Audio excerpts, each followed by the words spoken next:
Israel ने Iran पर attack किया, ईरान ने जवाब दिया और अब अमेरिका भी इस वॉर में ऑफिशियली घुस चुका है। दुनिया टेंशन में है और भारत तक इसका असर आने वाला है। आज की वीडियो में हम देखेंगे इस वॉर का पास्ट क्या था, आज क्या हो रहा है और कल क्या हो सकता है और भारत के लिए इसका क्या मतलब है।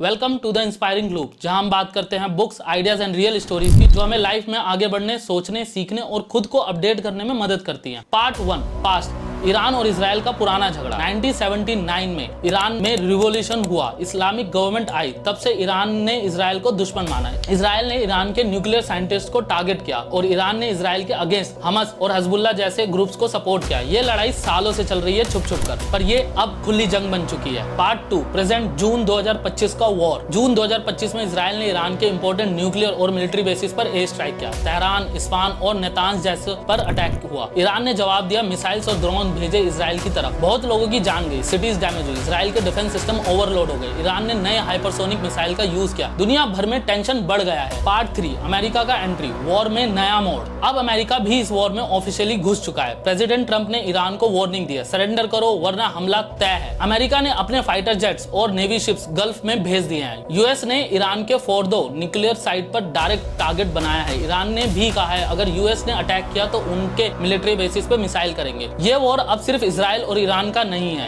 ये एक ग्लोबल थ्रेट बन गया है। पार्ट 4, आगे क्या हो सकता है, future scenarios. First, full scale war. अगर यूएस और ईरान टकराते हैं तो पूरा गल्फ अनस्टेबल हो सकता है। सेकंड, इजराइल विन करे लेकिन ईरान रिटालिएट करेगा और वॉर लंबा चलेगा। Peace talks. भारत, यूएई या चाइना बीच का रास्ता ढूंढने की कोशिश करें। पार्ट 5, भारत पर असर, इंडियाज पोजीशन। पेट्रोल महंगा हो सकता है, ऑयल का रास्ता बंद हुआ तो पेट्रोल 150 लीटर तक पहुंच सकता है। India's in danger. Gulf countries में 80 लाख इंडियंस काम करते हैं, उनकी सेफ्टी रिस्क में है। Defence deals. इजराइल ने भारत को मिसाइल्स और ड्रोन्स मिल रहे हैं, वॉर से डील तेज हो सकती है। Chabahar port risk. ईरान में भारत का प्रोजेक्ट छाबार पोर्ट भी इफेक्ट हो सकता है। भारत का स्टैंड। ईरान भी दोस्त, इजराइल भी। भारत को स्मार्ट और बैलेंस्ड डिप्लोमेसी दिखानी होगी, इंटरेस्ट पे फोकस करना होगा, इमोशंस पे नहीं।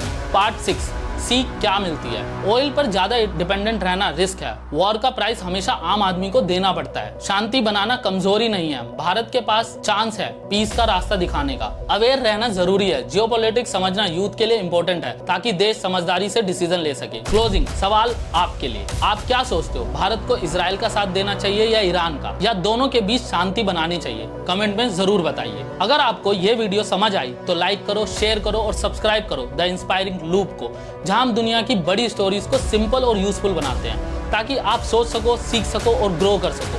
Thank you so much.